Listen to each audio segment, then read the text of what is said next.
दोस्तों, सुप्रभात। कपिल देव बरतवाल का प्यार भरा नमस्कार। आशा करते हैं आप लोग कुशल मंगल होंगे। हम भी कुशल मंगल हैं और आज का ब्लॉग शुरू कर रहे हैं अपने घर से और नई दिनचर्या शुरू होती है हमारी फिर से हल। और आगे जा रहे हैं बीणा तल्ला वालों के बैल, जो कि आदरणीय भगवती प्रसाद कुमेड़ी जी के बैल और उनकी धर्मपत्नी साथ निभा रहे हैं।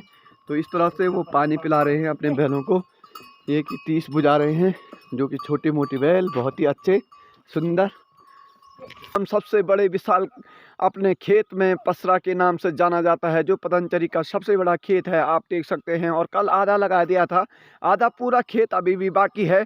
और जो सबसे बड़ी बात है दोस्तों इसका कि कभी मैं ये एक ही था, जो कि ऊपर वाला साइड देख सकते हैं आप, जो ये छोटा सा लंबा खन्ना बना रखा है और वो भी सबसे लंबा और चौड़ा है। लेकिन ये पहले कभी मैं एक ही था और जब हमारे माँ बापों के बारे इस तरह से ये ज़मीन नीचे की ओर जा रही थी और बिल्कुल टूटता जा रहा था, बड़ा चिंता का विषय हो रहा था। तो हमारे पापा स्वर्गीय श्री मुरली सिंह ने और हमारे माँ जी लोगों ने, इन्होंने अपने खेत में मेहनत करके इसको दूसरी दीवार दे दी और इसको दूसरा खेत तैयार कर दिया। तो ये है पहले की मेहनत। और अब की मेहनत ये है कि कोई जो कि पहाड़ में भी रह रहे हैं तो खेतों पर ध्यान नहीं दिया जा रहा है। जो भी हो रहा है तो कह रहे हैं कि बस जितना होगा उतना ही करेंगे। लेकिन जो पहले के खेत थे, बड़ा तरीके से जाना जाता था कि किस तरह से यहाँ पे खेत पे काम करना है और उसके बाद खेतों की रक्षा करनी है। आज के डेट में बहुत ही मुश्किल होता जा रहा है। तो ये यहाँ पर आप देख सकते हैं, इसको भी लगाना है और इस आज समापन होगी, बड़ी खुशी हो रही है। तो आप ओम जी दोस्तों, हम लगा रहे हैं आज दूसरे दिन अपने सबसे बड़े खेत में, जो विशालकाय खेत है जिसकी बात हम कर रहे हैं। और यहाँ पर जिस तरह का कोई आफत नहीं है, बिल्कुल स्पष्ट खेत है, ये समतल मैदान। और इसमें केवल आफत इतनी है कि बैलों के साथ कहीं मीटर इधर और उधर चलना पड़ता है। और क्योंकि बार बार जब आप हर बार एक एक कदम करके चलते हैं लाइन टू लाइन, तो बड़ी थकान लग जाती है बैलों के साथ। क्योंकि बड़े खेतों पर यही दुर्भाग्यवश होता है कि जिस तरह से वॉक पैदल की रेस होती है, कदम टू कदम चलना, उसी तरह से थकान लग जाती है। लेकिन वो थकान हल लगाते समय कुछ नहीं लगती है। लेकिन जब आप नीचे बैठते हैं या घर में आते हैं तो बड़ी थकान लग जाती है और एक हल लगाने वाला सेवक टूट जाता है। उसको इस तरह का एहसास होता है कि भाई ये हल बहुत बड़ी चीज़ है।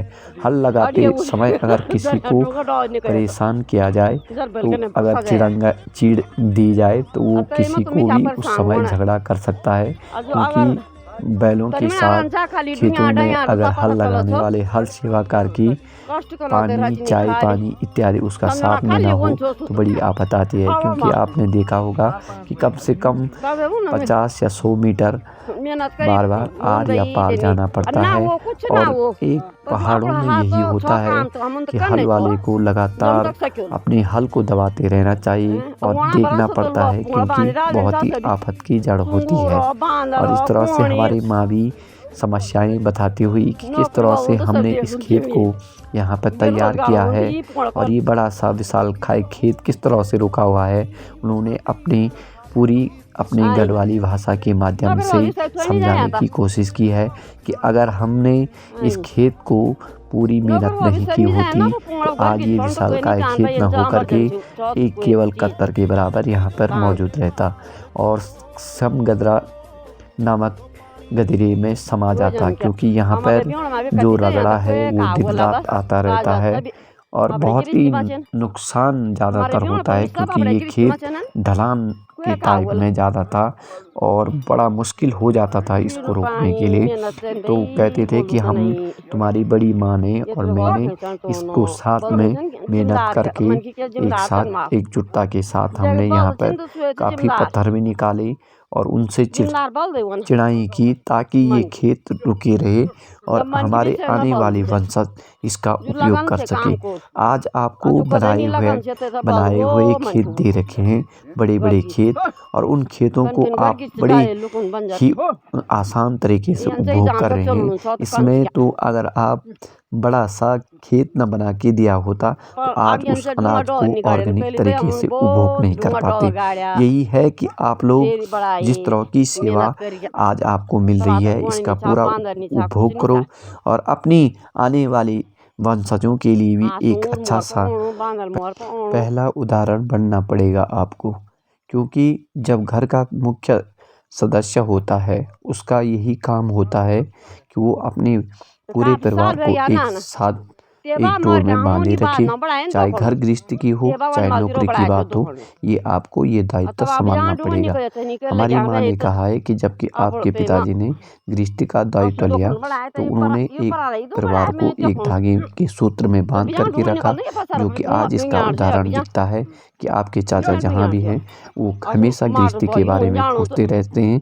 तो इसी तरह से कहा जाता है कि बुजुर्गों की बातें मानना जरूरी है, क्योंकि बुजुर्ग जिस घर में रहते हैं वो हमेशा एक बड़ी सलाह देते हैं, जो हमारी माँ हमें दिन रात सिखाती रहती है कि अपनी चाहे कहीं भी अपना आजीविका पर रोजगार के दिन कोई भी काम करो, लेकिन अपने घर गृहस्थी के बारे में भूलना नहीं चाहिए और अपनी जो पहाड़ है उसको ध्यान में रख करके ये काम करना चाहिए आपको। ओम जी। गर्म पानी। बड़ी खुशी हो रही है कि जो हमने अपने पसरा का पदनचरी खेत एक को समापन कर दिया है, सबसे बड़ा बहुत ही ज़्यादा खुशी हो रही है। और इतनी खुशी हो रही है कि मन अब ऐसा हो गया है गदगद कि भाई अब जल्दी से जल्दी सकने वाला हूँ मैं। मुझे हो गए हैं पूरे, आज 19वां दिन है, 17 दिन अपनी खेत में हल लगाए हो गए हैं। 2 दिन मैंने सेवा कार दी थी। मैं लगा रहता हूँ हमेशा और अपनी गृहस्थी जीवन को सबसे प्यारा मानता हूँ, क्योंकि अपनी आजीविका भी है, लेकिन ऐसा लगता है कि ये घर गृहस्थी जो है कि अपनी नज़दीकी है, बिल्कुल एकदम घर से सटा हुआ है, थोड़ा सा 100 मीटर की दूरी पे है। तो इन खेतों में करने में बहुत ही अच्छा आनंद आता है। जब खेती करते हैं तो नाच जो खाने के लिए होता है उसमें तो बहुत ही सुंदर लगता है मन, और खुश भी होता हूँ, क्योंकि जो पहाड़ की अपनी खेती है ना उसमें अलग ही आनंद है। और आज तो आप मेरे चेहरे से देख रहे होंगे मैंने सबसे बड़ा खेत को पूरा कर दिया है लगा करके, केवल 2 दिन लगे थे। अब देखते हैं आने वाले खेतों में क्या होता है और किस तरह की यहाँ पर, क्योंकि अब तो सबसे बड़ा टास्क लगने वाला है, और वो टास्क है एकदम तरीके से शमार वाला खेत। और वो सबसे बड़ा पदनचरी का खेत भी वही माना जाता है, तेड़ फेड़ वाला खेत है वो। तो मिलते हैं आपको कल उस खेत में और दिखाएंगे उस खेत के बारे में भी, क्योंकि बहुत ही ज़्यादा आफत और आनंददायक भी होता है। हल से जा रहा था घर, और यहाँ पर हमारे पदनठी के परिवार के आदरणीय हमारे चाचा मेहताब सिंह बरतवाल जी मुझे रूढ़ी तोड़ते हुए दिखाई दिए, जिनको हम हिंदी में गिट्टी बोलते हैं और गढ़वाली में रूढ़ी बोलते हैं। तो बहुत अच्छा लगता है जिन्होंने कि अपनी घर की सेवा कार की है हमेशा, और अपने बच्चों को भी इसी के माध्यम से उन्होंने पढ़ाया है, खिलाया है, और आज विवाह भी दिया है। देखो विवाह भी हो गया है उन लोगों का, तो कितना अच्छा लगता है। यहाँ पर अपने चाचा जी से बात करते हैं। तो चाचा जी कब से कर रहे हैं आप ये काम? बहुत पहले से कर रहे हैं, कई साल हो गए जी। 26 साल। देखो 25-26 साल हो गए अपने घर के काश्तकार में करते हुए, जो कि अपने लिए थोड़ा सा धन की व्यवस्था भी करते हैं, अपनी खेतियों पर भी लगे रहते हैं। और इनका सबसे बड़ी आपको बता दें कि 2 लड़के और 2 लड़कियां हैं, तीनों की शादी हो गई है। और चौथे जो मोहन सिंह जी हैं उनकी भी हाल ही में अब शादी है, और शादी की जोड़ शोर पर लगे हुए हैं। इन्होंने अपनी लेंटर वाली मकान भी तैयार कर दी है। और ये आपको बता दें कि पहाड़ी में सबसे ज़्यादा मांग होती है रूढ़ी की। चाचा जी अपने लिए कूट रहे हैं आप? अपने लिए। जी जी। और लगे रहते हैं, कम से कम कितने रुपए बचा देते हैं अपने मकान बनाने पे चाचा जी? लाखों रुपए बचा देखिए ये जज्बा है इनके अंदर। और आप लोगों को इस तरह सलाम करते हैं कि 59 साल इनकी उम्र हो गई है, और अभी भी जो चुस्ती फुर्ती है, लंबाई चौड़ाई है, बिल्कुल जैसे कि तैसे है। और यही कहा जाता है कि पहाड़ का पानी, पहाड़ का खाना और पहाड़ का हवा ये काम करती है। तो ओम जी चाचा जी, ओम जी बोलो। ओम जी बोलो, कुशल मंगल रहे, सब बोलो जो। तो हो गई है आजीविका पर जाने की तैयारी, और आज थोड़ा सा जल्दी भी आ गए हैं, 9:40-45 का टाइम हो रहा है। तो आज उपवास है हमारा मंगलवार का, तो इसलिए हमने एक आज आधा ही खेत लगाया बड़ा वाला, और उसकी समापनी पे बहुत खुश हो रहे हैं हम, क्योंकि जब सबसे बड़ा खेत लग जाता है तो आधे से ज़्यादा खेती पूरी होने की तकरीबन आ जाती है। तो मिलते हैं आपको। दोस्तों आज हम पोखरे की वीडियो नहीं बना पाए, और हम इस समय जा रहे हैं सन्नी भाई साहब की कार में घर। जो कि बारिश भी लगने वाली थी, मौसम भी ख़राब था। और मनोज जी और मैं बॉल खेलने नहीं, घर जा रहे हैं, जिम्मेदारी। हम आ गए थे घर पे। ये देखिए, हमारे घर आने से बच्चों का जो खेलना होता है, ये रान जी हैं, ये बच्चे हैं। और यहाँ पे प्रेरणा पढ़ाई कर रही है और मम्मी जी को शायद बुखार आ गए हैं। ए माँ जी, बुखार है क्या? ये देखो, दिन भर बुजुर्ग आदमी खेत में लगे रहते हैं और शाम को जल्दी से बुखार आ जाते हैं। कई बार बोला है खेत पे मत जाओ, लेकिन मानती ही नहीं है। दोस्तों, हम आए हैं किचन में और हमारा मंगलवार का उपवास है। हमने बजरंगबली की पूजा कर दी है। ये हमारे लिए मीठा भोजन बन रहा है, गुलथिया, जो कि गुड़ वाला, बहुत सुंदर तरीके से भाभी के द्वारा। और यहाँ पे माँ जी साथ दे रहे हैं आटू डालने में और भाभी जी हमारी खैन रही हैं। ये है राधा रिम सिंह, जो कि आपको बताते आ रहे हैं हम कि ये भोजन हफ्ता, महीना, 3 महीना, 6 महीने में बनता रहता है। और इस तरह से यहाँ पे खैनना पड़ता है और जिस तरह से बन जाएगा उसके बाद हम आपको दिखाएंगे। ओम जी। दोस्तों, ये बन कर के तैयार हो रहा है यहाँ पर और बहुत ज़्यादा आफत आती है। इसको खैना जा रहा है भाभी के द्वारा, जो कि ज़बरदस्त तरीके का जो लगा रही है। इस तरह से रिटा करके खैनों को उसको। ये देखिए, यहाँ पर हमारे इसकी सबसे बढ़िया गुलथिया बनाने वाले हमारे जो बेणेश्वर बेणा ग्राम सभा में है ना, तो उनका नाम है आदरणीय मेहताब सिंह बरतवाल जी, जो हमारे चाचा जी हैं पदन रेड्डी के। वो गुलथिया बहुत ज़बरदस्त तरीके से बनाते हैं, उनकी याद आ जाती है बार बार।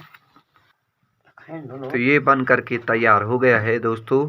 यहाँ पर इसको नीचे पे जब निकालते हैं कढ़ाई को, तो फिर खैनना पड़ता है, क्योंकि जो कि थोड़ा बहुत अगर आटो उटो बच रहा है तो वो भी फिन जाए। और इसको अच्छी तरह से घी वगैरह डाल करके अच्छा बनाया जाता है।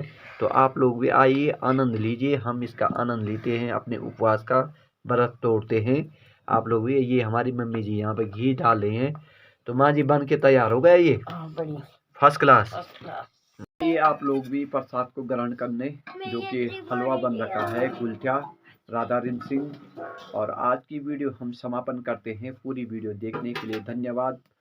आज का जो हमारा प्रसाद है उसके साथ हम अपना उपवास तोड़ते हैं। हमारे चैनल को लाइक, शेयर, सब्सक्राइब जरूर कीजिए। जय हिंद, जय भारत, जय उत्तराखंड। ओम जी।